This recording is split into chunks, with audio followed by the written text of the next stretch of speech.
So my pleasure to introduce Payman Kassaei from King's College, London. His title is Minimal Weights of Mod P Hilbert Modular Forms, the ramified case. So Payman, please. All right. Thank you very much. Thanks to the organizers for inviting me and to the audience for being here. So as Eyal mentioned, I'm going to talk about minimal weights of Mod P Hilbert modular forms and the ramified case or general case. All right, so I'm having an issue now already. Yes, it's working now. Yeah, so I'm going to start with a little bit of background in the classical case very quickly. So we want to consider the space of mod P modular forms of weight K and a certain level, and interpret them as sections of this sheaf omega, the standard omega to the K on the modular curve of level gamma 1n. And an example of such a modular form is the Hasse invariant, which has weight P minus 1. And we know that the Hasse invariant has Q expansion that is identical to 1, which tells us that you can have modular forms in different weights mod P that have the same Q expansion. And we're interested in finding one of minimal weight that has the same Q expansion as F, which is clearly related to the question of a minimal weight in which a Galois representation can occur. So the way to do it is you take out any factor of the Hasse invariant in your modular form. So you divide by the maximal power of the Hasse invariant that divides it, and the weight of the remaining form is, the remaining factor is the minimal weight. So I'm going to call this the filtration of F, and it's easy to see that in this case, the filtration always has to be non-negative because the line bundle omega to the K is ample. Okay. So what I want to talk about is a similar the question in the case of Hilbert modular form. So let's, for example, consider the case of quadratic totally real fields, and I'm going to assume for the sake of this discussion that P is inert in F. All right, in this case, we have two partial Hasse invariants, H1 and H2, and the weights are going to be tuples of integers and going to be -1 P and P minus 1, which clearly have some negative components, unlike the previous case. And Andreatta and Goren asked the following question: if the phenomena of negative weights in mod P can be entirely accounted for by the weights of partial Hasse invariants. So what does that mean? It means that, again, let's define the filtration of a Hilbert modular form in this case by taking out the maximal powers of the partial Hasse invariants that divide it and looking at the remaining factor, the weight of the remaining factor.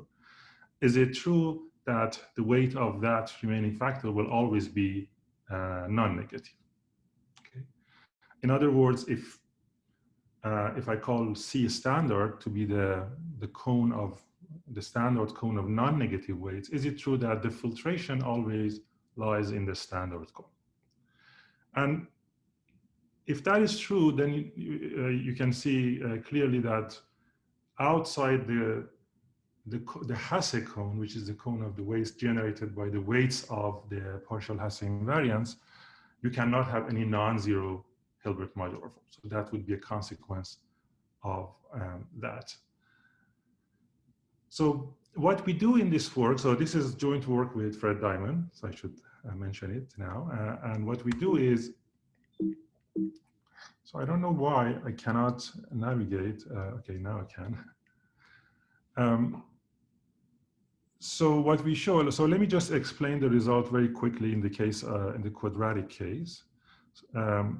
So again, F is a quadratic total real field, and I'm going to consider three cases where P is either split, inert, or ramified in F. And in each case, I have written down a minimal cone, the definition of which you can see. And the result that we prove is that always the filtration will lie in the minimal cone. So as you can see, in all cases, the minimal cone is contained in the standard cone. So this answers the question of Andriotto and Goren in the positive. But it's a stronger result. It shows you that there are smaller, so the minimal cone is going to be smaller than the standard cone in several cases. All right. So let me just give you some notation. Sorry for this long list, but it's necessary. So start with a prime, an integer prime to P and bigger than 3. F is a total real field, degree D bigger than 1. The usual notation for the ring of integers. I want N for the level structure. For every prime dividing the rational prime P, again, I have the usual notation, EP, the ramification degree, the inertia degree, and so on. FP unramified is the maximal unramified subextension of the FP, completion of F at P, and ring of integers. The residue field, I would like to fix a choice of uniformizer for every prime P. So the theory will be independent of that choice, but I will make that choice. I consider a finite field that contains all of the residue fields, call it F. And basically, for the rest of this, I want to consider the embeddings of F. So there are the embeddings that are at prime P, at the prime ideal P, which I call sigma P. So that's Ham FP bar. And then there is the unramified embeddings, which are the embeddings of the maximal unramified subextension into QP bar, which you can, think of as embeddings of FP in F. And you can see that there is an action of Frobenius here that acts transitively on this BP. And if you look at the restriction map from sigma P to BP, it will be EP to 1, where EP is the ramification degree of P. And what I basically want to write for every beta in BP, look at all the embeddings that reduce to that and index them from 1 to EP. And that's my notation, tau beta 1, tau beta 2 up to tau beta EP. And that's just a choice of ordering that I fix. So in short, all embeddings of F can be broken up at those at P, and at every P, those will be broken up as for every beta in BP, you will have a bunch of embedding. So I will use this a lot. Every embedding is of the form tau beta I for some beta in BP and some I in the right range. And finally, I want a kind of a shifting action on this, which extends the action of Frobenius. I still call it sigma. And basically, inside this set of tau beta i's, you just shift forward. But when you get to the end, you change beta to the Frobenius of beta, and then you go to the first index. So that is my shifting action between these embeddings. All right. And also, I'm going to need some models for my Hilbert modular varieties. So very quickly, there is the Deligne-Papas model, which gives you the modular space of Hilbert elemental abelian schemes, polarized, level structure, action of OF, and so on. So that's, I'm going to call XDP. So that is the standard model that we consider for the Hilbert modular variety. By the way, I'm only considering everything now in characteristic P. So all my models are over this field F that I fixed that contains all the residue fields over all primes dividing P. So the Deligne-Papas model, it's a normal scheme. It has a relative dimension D over spec F. And it's going to be a smooth if P is unramified in OF. And what we want to do, we want to consider a desingularization of this model, which we will use in the proof of our theorem. Before that, I want to mention that, well, the analog of the sheaf omega, you can take the universal Hilbert-Blumenthal abelian scheme over your moduli space. Look at the sheaf of invariant differentials and push it forward. That is omega of A over S in this slide. And it decomposes according to all these unramified embeddings beta. So this is a direct sum of omega sub beta. But so this is basically the part where the unramified part of FP acts via the via the embedding beta. Okay. The sheaves, so omega decomposes the direct sum of these omega betas, and each omega beta, if beta appears over P, has rank EP. So this is a locally free sheaf of rank EP. So in particular, if P is unramified, these omega betas are all line bundles and can be used to define the sheaf of modular forms. But we want to refine it for the case where P is ramified. So when P is ramified, we would like to consider the Papas-Rapoport model. So basically, what we're going to do, we're going to add to the data of a Hilbert-Blumenthal abelian scheme a filtration. So remember, we have all these omega betas, which decompose omega. And for each omega beta, which has rank EP, we're going to consider a filtration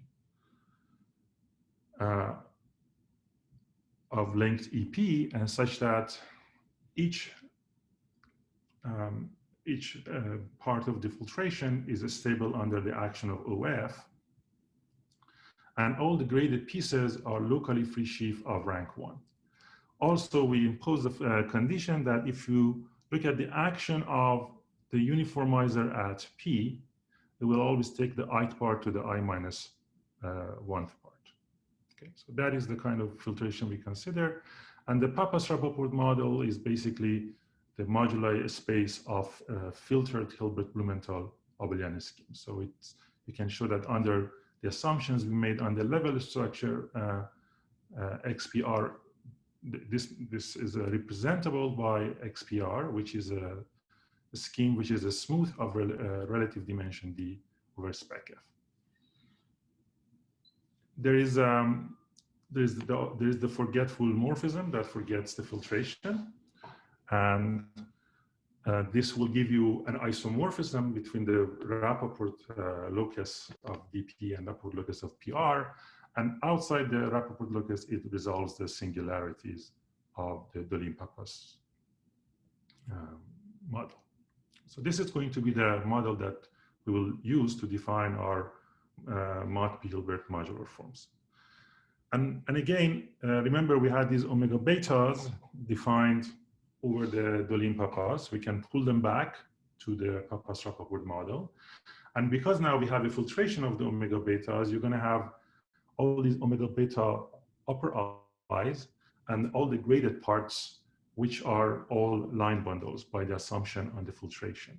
So basically for an embedding tau, which corresponds to beta and I, I'm going to consider the sheaf omega tau to be the ith graded parts of this filtration for omega beta.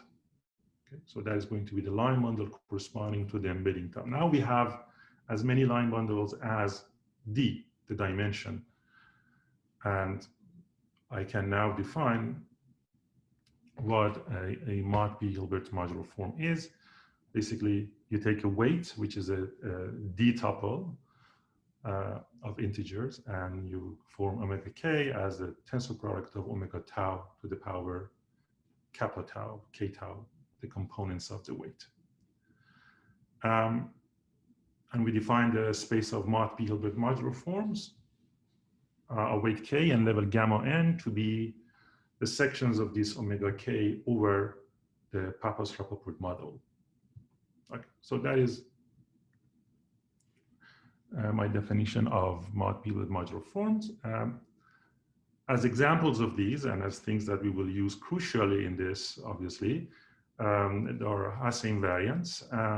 So let me just do this very quickly. So if you look at the Verschiebung morphism on the universal abelian scheme, Hilbert Blumenthal abelian scheme, you will have the induced morphism on the sheaf of differentials, and therefore on each omega beta. And because the Verschiebung respects the Pappus-Rappaport filtrations, it also gives you, it induces a morphism on the graded part, the last graded part, for example. So we consider that, and that gives you a section. So it goes from omega beta EP to omega sigma minus 1 beta EP to the power P. And it gives you a section of the sheaf omega sigma minus 1 beta to the power P tensor omega beta to the power minus 1. I want to call this the total Hasse invariant at beta.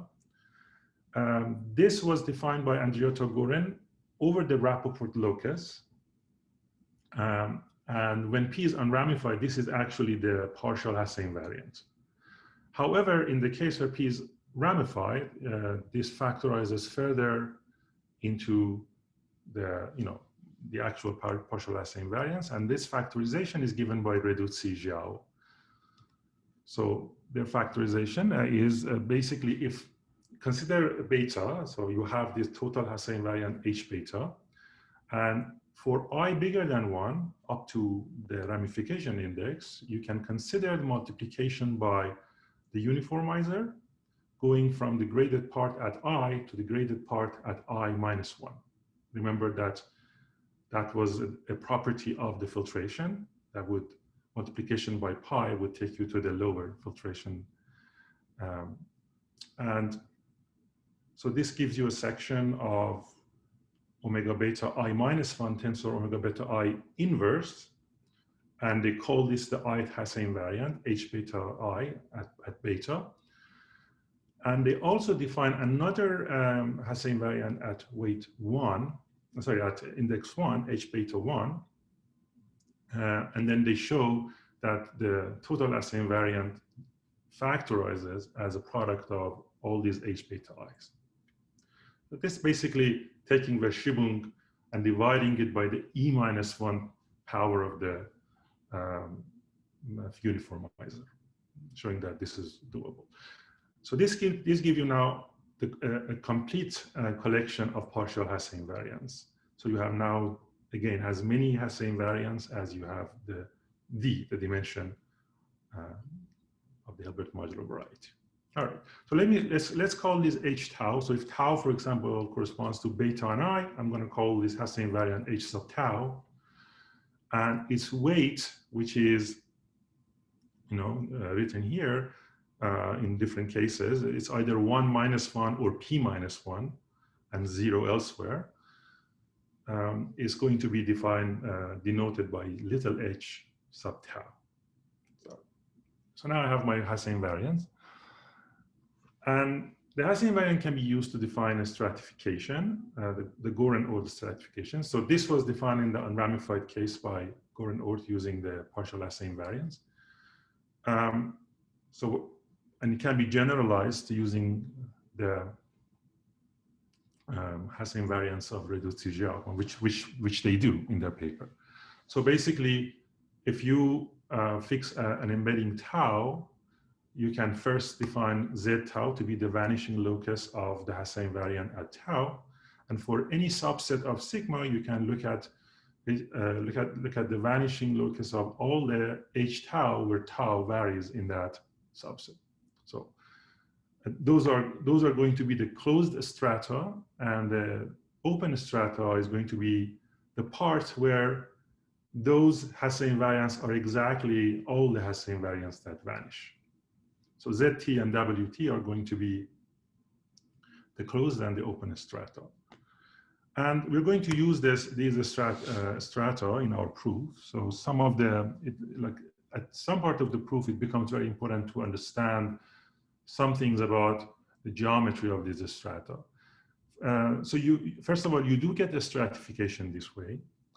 Actually, Reduci and Zhao show that the top is the Z sub taus, where you look at the vanishing of one Hasse invariant. These are smooth normal crossing. So these are smooth divisors with crossing normally, and for different taus. Each stratum is non-empty. It's equidimensional, and the dimension is given by d minus the cardinality of t. It's proper if t is non-empty. And the fact that I'm going to use crucially is the quasi-affineness. So if you look at the open stratum WT, this non-empty has this right dimension, but it's also quasi-affine. So again, this is something that Goren and Oort proved in the case P is unramified. But here we give a different proof because we cannot use the Ekadol-Oort interpretation of this, which doesn't work well in the ramified case. So we use basically we prove that there is a line bundle here that is both ample and torsion to prove the quasi-affineness, but explicitly write down the line bundle. Okay. All right, so filtration of Hilbert modular forms. So as before, you can just extract as many powers of these partial Hasse invariants as you can from your F, your modular form, and the weight of the remaining factor is going to be called the filtration. Okay? And we're going to make a statement about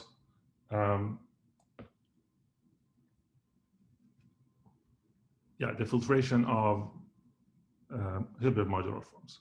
All right, so the main theorem, I can now state the main theorem. So remember that these Hasse invariants H tau, they had weights H sub tau, and it was either 1 minus 1, 0 elsewhere, or P minus 1, 0 elsewhere. So I'm going to call that factor N sub tau. So it's N sub tau E sigma minus 1 tau minus E sub tau, where N sub tau is sometimes P, sometimes 1. It's P if I equals 1, and it's 1 otherwise. Okay. So the result is the following. It says that if you take a weight and look at modular forms of weight k, if your weight satisfies for some index tau 0, it satisfies n tau 0, k tau 0 is less than k sigma minus 1 tau 0, then every modular form of weight k has to be divisible by the Hasse invariant h at index tau 0.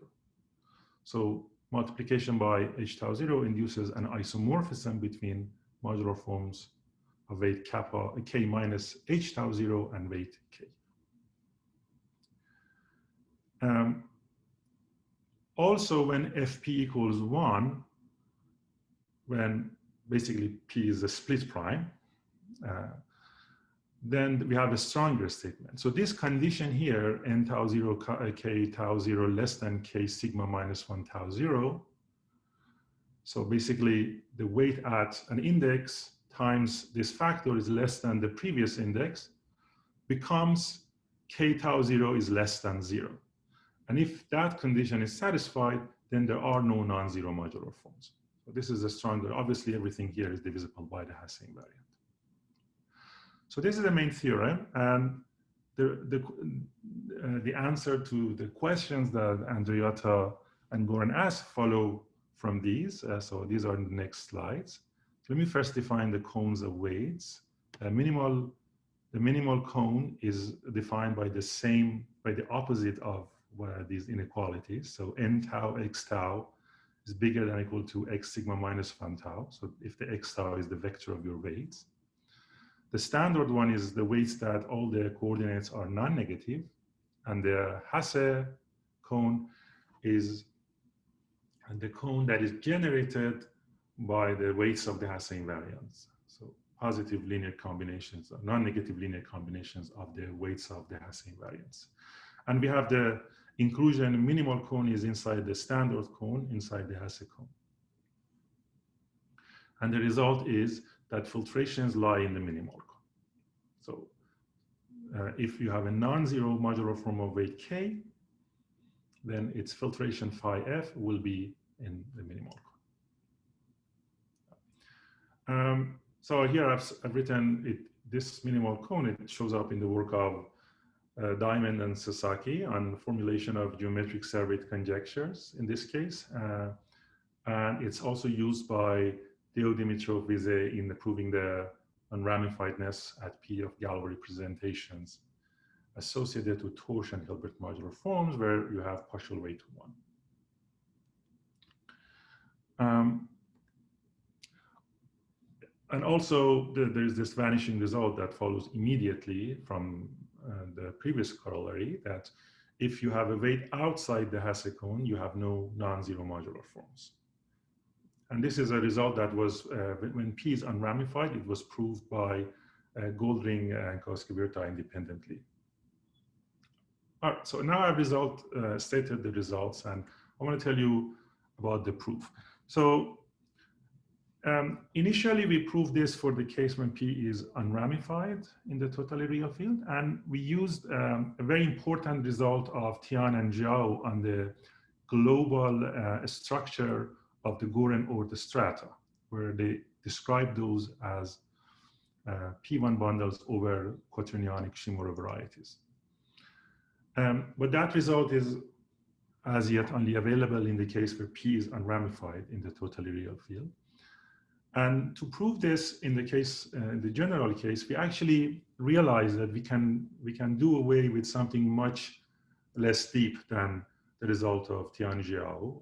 And so that is something that I'm going to explain for you.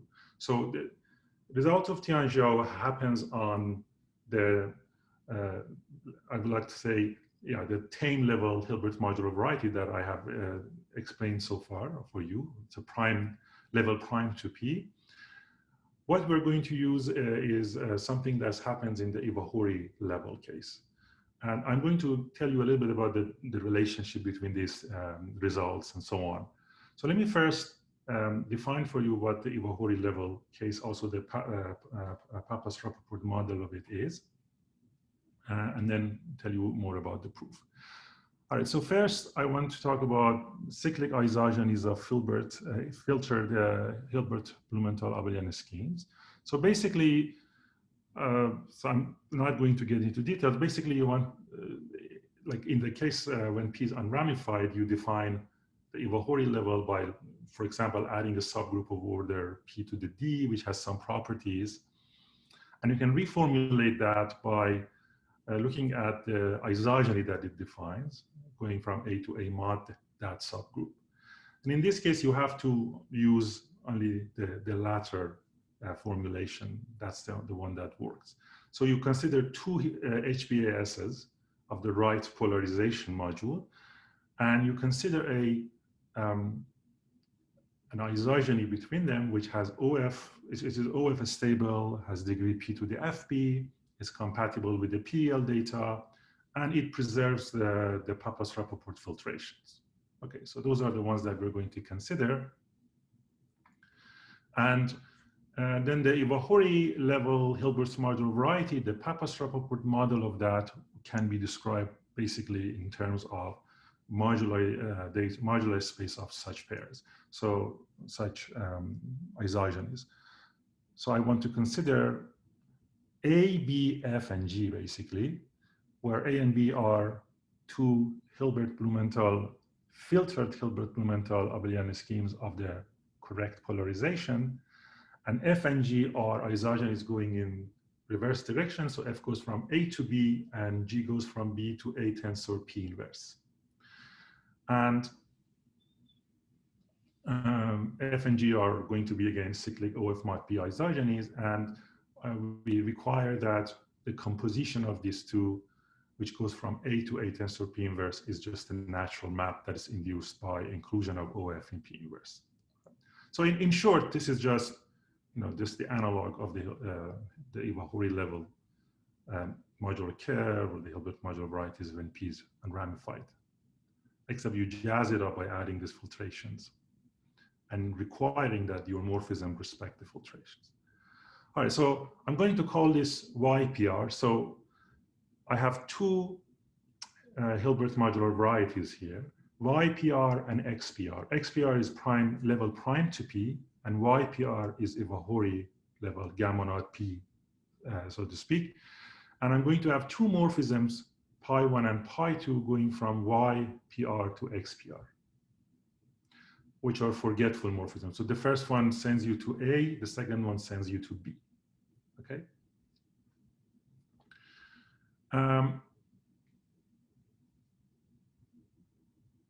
Yeah, so to use these Ivahori model, we want to study a stratification on it, just like the one like the Goren-Oort is used in our previous proof. So we consider a stratification on YPR, which I studied with Deyal when P is unramified, and it was generalized by Emerton, reduced to Zhao to the general case.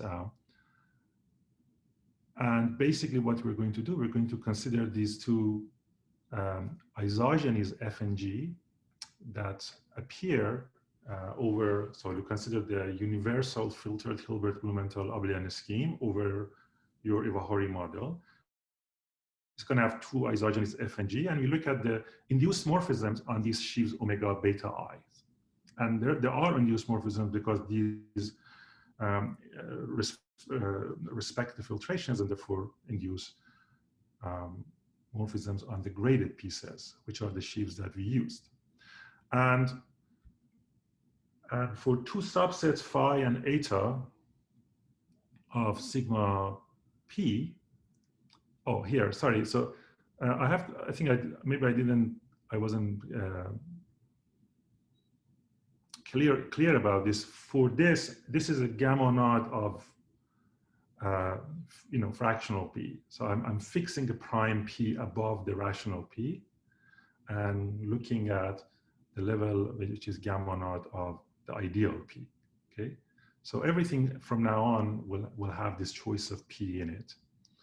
And if you have two subsets of embeddings at p, which satisfy this condition here that I've written, the left shift of phi union eta is everything, then we can define the stratum Z sub phi and eta, this is the closest stratum, to be basically specifying where the F betas vanish, F beta i's vanish, and where the G beta i's vanish.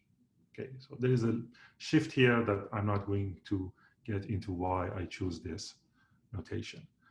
But so basically I'm specifying the vanishing of some of these F beta i's and G beta i's. And if you want to think about what it means very quickly in the unramified case where you include a subgroup, for example, to get to the gamma naught p level, you're looking at the duodenum module of this subgroup and decomposing it and asking in different directions whether you are like the kernel of Frobenius or the kernel of Verschiebung.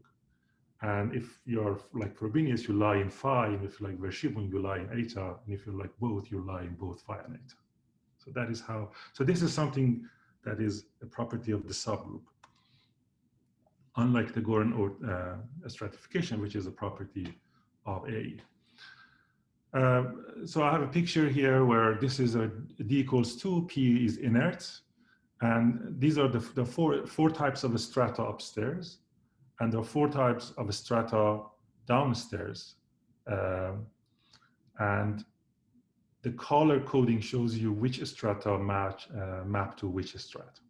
Okay, so you can see that there are two types of vertical components whose images are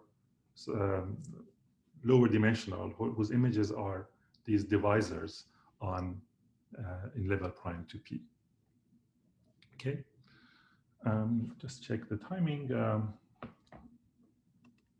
Yes, so what we're going to use is the following.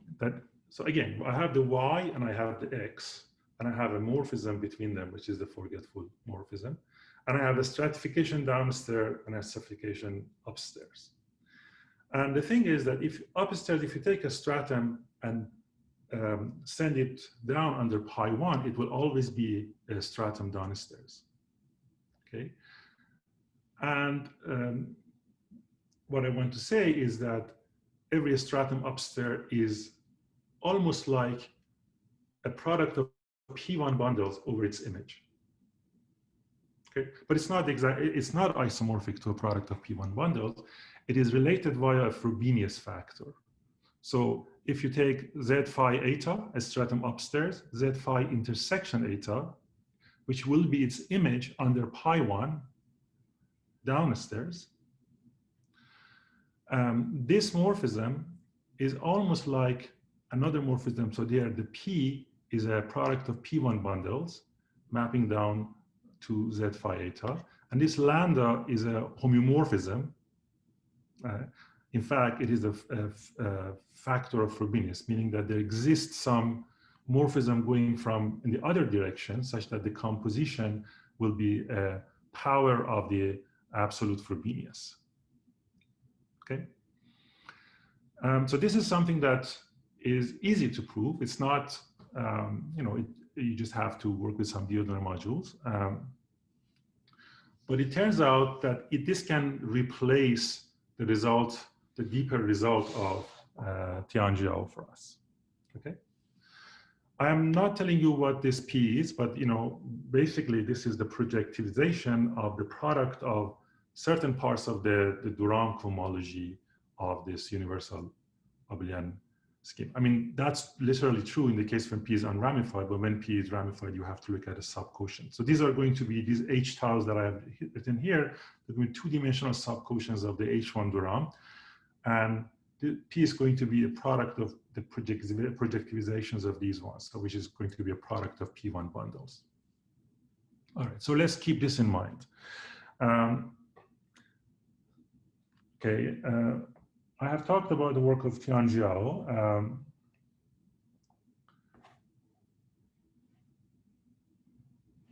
I guess I can say something more precise about it. So if P is unramified in OF, Tian and Zhou prove using some ideas of David Helm that if you look at the Goren-Oort stratum Z sub T, that's where all the Hasse invariants vanish for taus in T, is Hecke isomorphic to a product of P1 bundles over a certain quaternionic Shimura variety. And the quaternion algebra, there's an exact recipe for it in terms of the T. So I've written here an example that this is the example or the case that we used in our initial proof in the unramified case.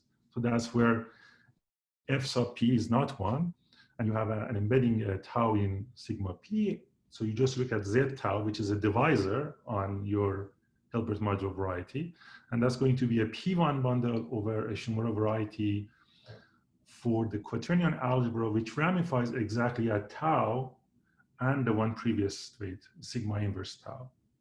Well, if you place them at infinity via some identification. Okay, so this is actually the case that we used.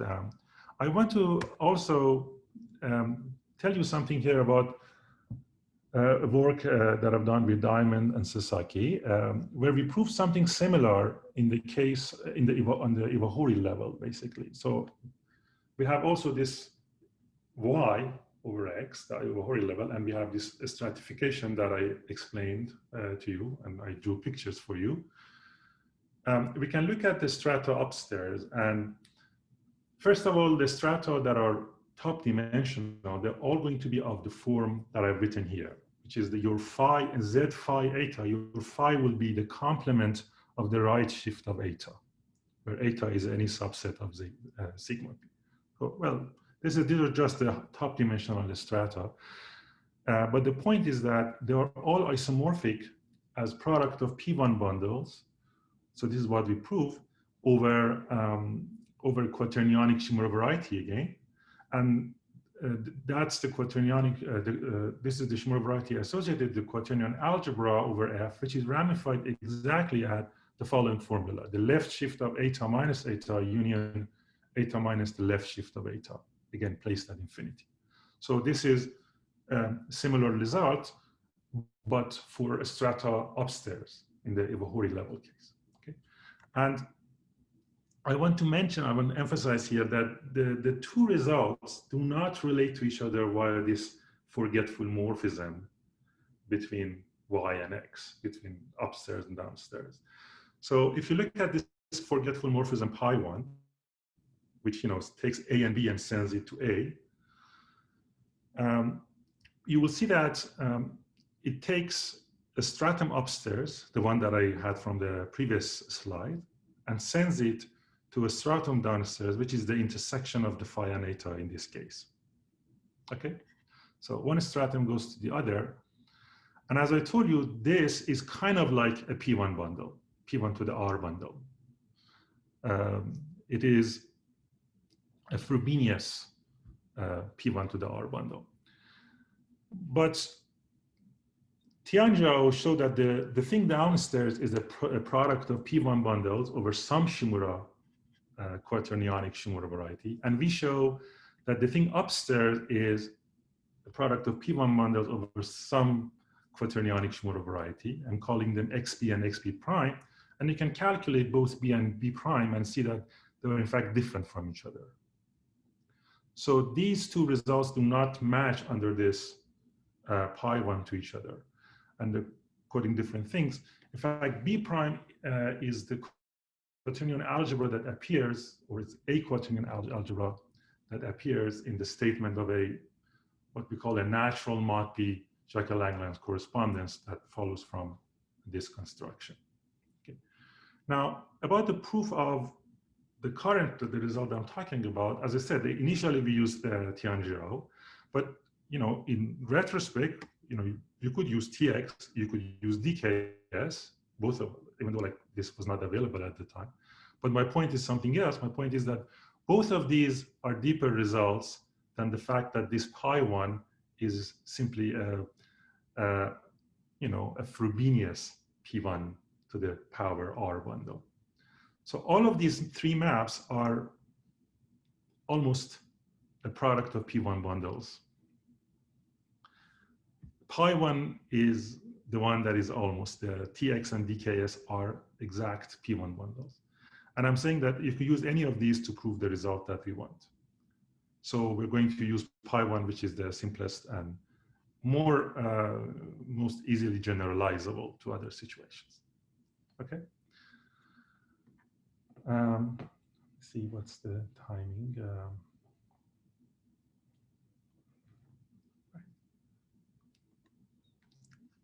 I think I should have enough time to now give you the idea of the proof of this.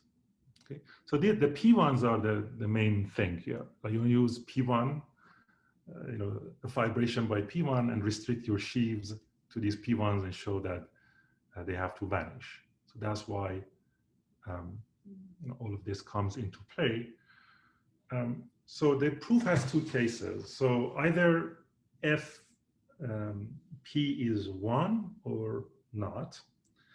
If FP is not 1, remember there was this fixed embedding tau 0, and the condition was that if n tau 0, k tau 0 is less than k at sigma minus 1 tau 0, the previous weight component, then every modular form of this weight should be divisible by the Hassa invariant at tau 0.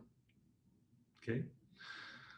So what we're going to do, we're going to consider modular forms of this weight, omega k, and look at this short exact sequence, which gives you multiplication by the Hassa invariant. So it goes from omega k minus h tau 0 to omega k. And F is the co-kernel.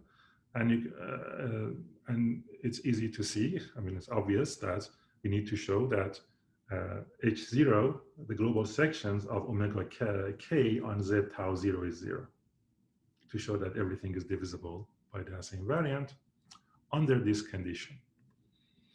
Now I want to consider the following diagram here. All right, so I'm just going to try to remind you of what these things are. So this thing here, the Z upstairs, Z sigma tau 0 complement, it's a choice of a stratum upstairs in the Iwahori level case. So it's it's Z phi and eta, and I'm choosing phi to be the right shift of my component tau 0, and my eta to be the complement of the component tau 0. So just a choice that I make, and then I look at the two morphisms, pi 1 and pi 2, coming out of it, going down to the Hilbert Modular variety in level prime to p. And the formula that I wrote down for you shows that they will go to the following. They will go to Z tau 0 and Z sigma tau 0. All right, so this is, again, one stratum upstairs mapping down under these two different forgetful maps to two different strata.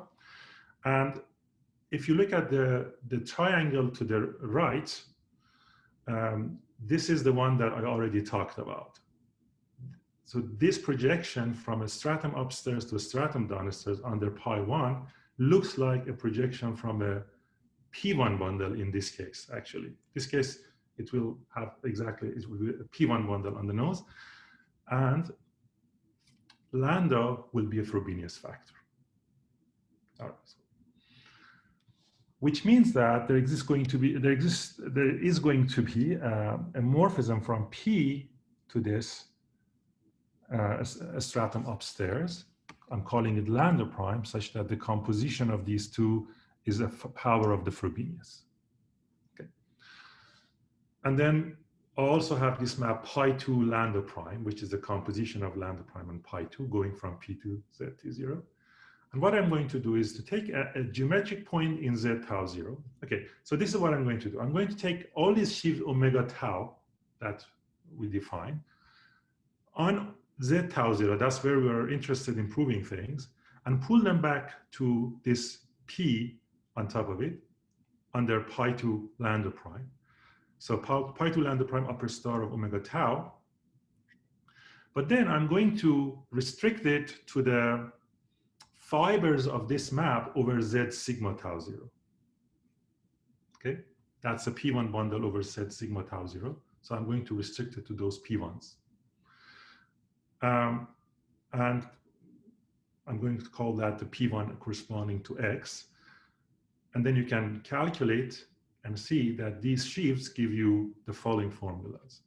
It will be either O P to the T if tau equals tau 0. It will be O minus P to the T over N tau 0 if tau is the index before tau 0. And it will be trivial outside of those two indices. All right, so again, what I'm doing, I'm just calculating the pullbacks of omega tau from my stratum Z tau 0 to this P1 bundle P.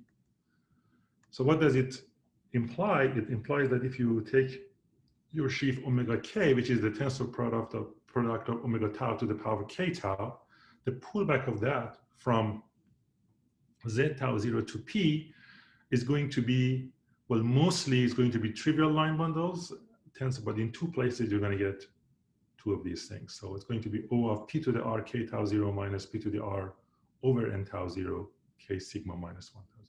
But because of the assumption that we made, this is a negative number, and therefore this sheaf has no global sections. Any global section restricted to any P1 will have to vanish. But this is where this is all happening in P. And I'm interested in sections over Z tau 0, but you can pull back from Z tau 0 to P and get an injection. So the pullback function gives you an injection into 0 and proves that the global sections are 0. Okay, so that's one case.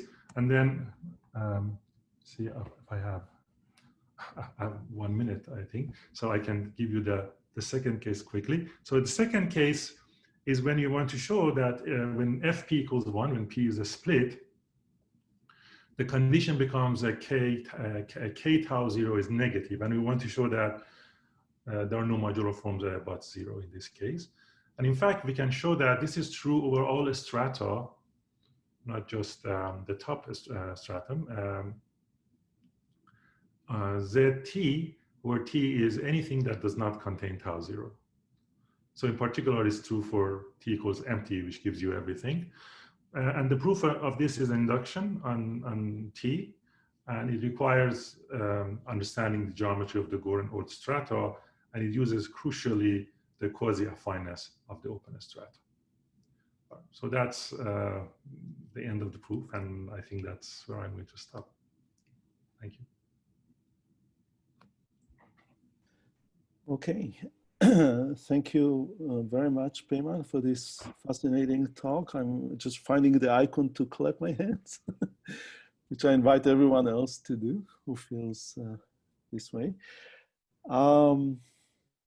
So once more, the floor is open to questions. Anyone who wants to ask a question, please raise your hand. And if you have technical problems raising your hand, send me a chat, send me a message on this chat so I can locate you and allow you to ask your question.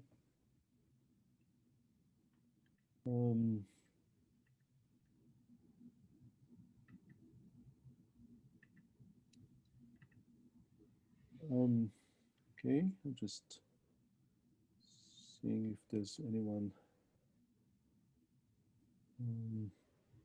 Oh, yes. Okay, so I'm going to ask Mladen Dimitrov to please go ahead and ask your question. Can you do that? Oh, Mladen? now I can. Yes. Okay. Yeah, thanks, Payman, for the nice talk. I have a very quick question. Have you thought, or I mean, do you expect to have like a final result for cusp forms? Like for example, Yes. zero if like yes, some of the cases are like zeros, things like yes, this? yeah. If, for example, if you have weight 0 at all the coordinates and that correspond to a particular prime, then you can show that at basically, let's say that, for example, you have a prime that is split, okay, and you have weight 0 there. You can show that every modular from that is Eisenstein. Yes. Yeah. So there are other things one can prove about, like there's more vanishing one can prove, and there is results like that. Yeah. Thanks. Yeah, that's great. That doesn't. I mean, that does not follow from this proof. It requires a different argument. Yes. It's a different argument. Okay. Thanks. Sure. I see that Juanes Rodriguez had a question. Please go ahead. Rodriguez, Juanes Rodriguez. Hang on, maybe I need to allow you to unmute yourself again. Hello. Yes, we can hear you now. Thank you very much. Sorry, I just muted my microphone by accident. Yes, please go ahead. Okay, so thank you for this talk. I have questions. Is that I'm wondering if is it possible to compute like with some methods like this, like higher cohomology of these modular shapes? Yeah, we have thought about it. I mean, not with this method, but I mean, we have some ideas, but that is a question that is really, we haven't found a way around it. Yeah, but yeah, that is definitely a relevant question to find the vanishing of the higher cohomology, and there are relationships between them that one can take advantage of, but I don't think we have a definitive result there. Okay. Yeah. Okay. Thank you. Sure.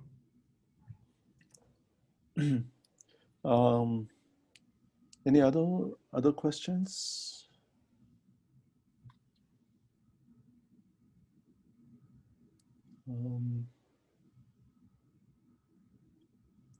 In case I don't see you, so once more, I just check. Yeah. Yeah. Hi, it's Udi. For some reason, I cannot raise my hand. Maybe a co-host cannot raise his hand. But I had a silly question. The ordering of the taus above a given beta is arbitrary, and therefore this shift operator sigma is somewhat arbitrary, right? The shift operator depends on the ordering, yeah. Right. So, but the net result, of course, should not depend on this ordering, right? No, like but the minimal cone and yeah. No, but I mean, the ordering matters in the definition of the partial Hassas. The partial Hasse invariance, yes. No, but that's what I'm asking. So the net result really depends on this ordering in the ramified case? No, I think that the ordering is cyclic, maybe something that he forgot to say in the slide. No, the ordering of the, I mean, no, the ordering of the ordering over a particular beta is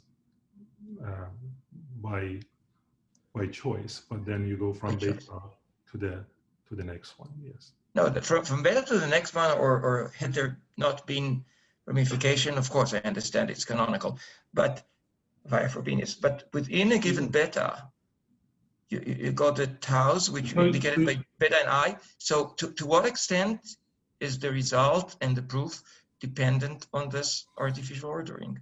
So you define these models. I mean, I only define them in characteristic P. You define them, integrally by making these choices of orderings, yeah, and they actually come into the definition of the moduli problem. Okay, and then when you go to the mod P, to the mod P fiber of it, the formulation does not seem to depend on the ordering, because it's just, the filtrations are such that every pi times every fi goes to fi minus 1. Whereas in characteristic, like over integrally, you're asking that the action of pi on the graded part is given via the particular embedding. So, so the thing is, like, it's basically eventually, if you go from characteristic 0 to characteristic P, like the final results in characteristic P, the spaces you get are all canonically isomorphic. Yes. But to go down, you have to choose a lattice, and these lattices that give you the different reduction maps depend on the price of orderings. Okay. Thanks. Now this clarifies it. Thank you. Okay, is there more questions or other co-organizers co-hosts who cannot raise their hand? So you can just go ahead and ask. I'll wait maybe 20 more seconds to see if, okay. So maybe I could add?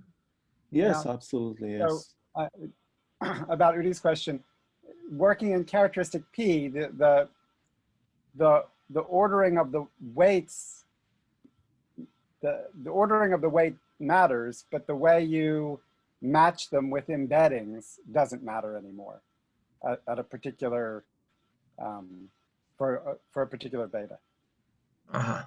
Okay. Thanks. Yeah, that's right. Okay, so I guess,